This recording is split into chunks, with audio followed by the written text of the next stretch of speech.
What's going on YouTube? JT is Reborn here, and welcome back to another edition of my Godzilla comic book reviews. And in this video, we're going to talk about Godzilla War For Humanity, issue number 5 of 5. That's right, this is the final issue in this short little mini-series. Not sure if they'll do a follow-up series or whatnot, but I kind of hope so, because I like the creative team and the story they crafted here. I really love the artwork. But if it is just a 5-issue series, then it was a fun one nevertheless. It kind of took like every 2 months for an issue to come out. But I really did enjoy this thing. There's some great looking artwork. It's an interesting story. A new threatening monster known as Zoospora, which boasts human intelligence, if you will, as we come to find out later on in this issue. It really was a strong 5-issue arc. So at the end of the last issue, Dr. Honda's daughter, Sam, took kind of the other half of Mogera in order to try to save Manila and Godzilla the situation.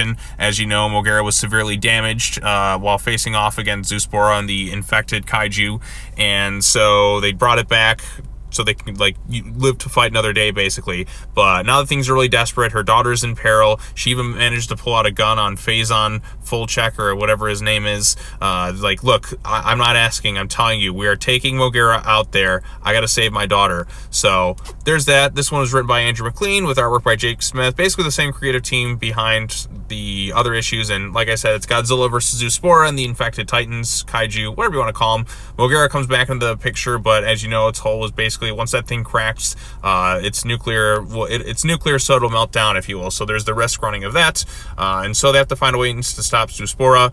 And then eventually we do find out that there is a way to defeat it. You have to go back to issue 2 when they came across that weird plant blob thing. Now I was kind of theorizing that had some sort of connection to Zoospora in a way, but it's basically just the brain or the head of it all. Because like I said, throwing that thing in there just seemed kind of random at first, but it does tie back into things. And eventually, like I said, she reconciles with her daughter. They find Zoospora's head. They're able to kind of defeat it, if you will. Like I said, there's some great looking artwork, if you will, and they're able to ultimately kind of save the day. There is a comedic moment where Yuko confronts Godzilla. He's like, "I'm sorry for bringing your kid out here, Godzilla," and then he kind of sneezes on her face, and she gets covered in this snot bubble stuff, this green snot or whatever. I think it's the first time I've seen Godzilla ever just shoot like a snot rag basically at somebody. It's very reminiscent of Jurassic Park when Lex, Tim, and Grant are in the tree and the Brachiosaurus comes up to him and sneezes on him, and he's like, "God bless you." So we got that, and like I said, Godzilla Minya head back home in happiness. So the day is saved thanks to the combined might of the humans and Godzilla to ultimately stop Zoospora. So yeah, like I said, it's a nice 5-issue story arc. It wrapped itself up in a nice, neat little bow. There's some great looking artwork, a bit of a funny moment, getting a bit of Godzilla that I haven't really seen him do before, where he outright sneezes snot on somebody. Instead of just blowing him up, like, if this were Heisei Godzilla, oh, she would have been dead. She would have, like, the whole building would have blown up and everything. Very reminiscent of, like, Shindo and Godzilla vs. King Ghidorah. But this time, Godzilla's like, okay, this thing is stopped, but you're not going to get away off like that easily. Even if you apologize, just sneezes right on her. That was pretty funny. I haven't seen Godzilla do that before. So anytime you can add some funny little personality bits to Godzilla, I always appreciate that. But yeah, this was a fun series. I was kind of curious to see how they would get out of the situation. I thought Zoospora was a really interesting monster. Definitely a huge world-threatening one, considering it's connected to the whole planet, if you will, and you have to basically destroy the head. And given that weird blob thing from earlier on was basically the brain of Zoospora, and just kind of seeing it boast human intelligence, if you will, made it a bit of an interesting threat. Because like I said, it stood by for many millennia while humans did some bad, nasty things to the planet, and it was willing to kind of take out the infection by taking over the kaiju to do its bidding, if you will. So yeah, it was a good thing. It was pretty solid. I don't know if they'll do any other follow-up series to it. I kind of hope they do, because this was a lot of fun.